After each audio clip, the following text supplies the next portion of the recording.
Europe মহাদেশের Balkan অঞ্চলের বেশ কিছু দেশ ইউরোপীয় ইউনিয়নের সদস্য প্রার্থী হিসেবে রয়েছে। বর্তমানে ইউরোপীয় ইউনিয়নে ২৭টি সদস্য দেশ রয়েছে এবং আরও 10টি দেশ সদস্য প্রার্থী হিসেবে রয়েছে।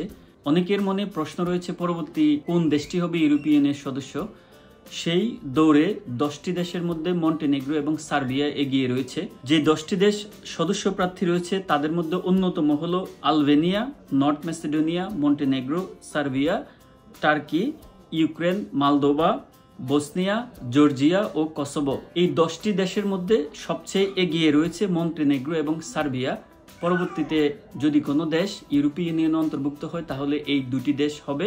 ইউরোপীয় ইউনিয়নে অন্তর্ভুক্তের জন্য বেশ কিছু বিষয় বিবেচিত হয়। এর মধ্যে অন্যতম হচ্ছে সামাজিক, রাজনৈতিক, মানবাধিকার এবং অর্থনৈতিক যে মানদণ্ড, এগুলোর বেশ কিছু ইতিমধ্যেই পূরণ করেছে মন্টেনেগ্রো এবং সার্বিয়া। এই সংক্রান্ত একটি ভিডিও খুব শীঘ্রই আমার ইউটিউব চ্যানেলে নিয়ে আসব। সাথে থাকার জন্য ধন্যবাদ।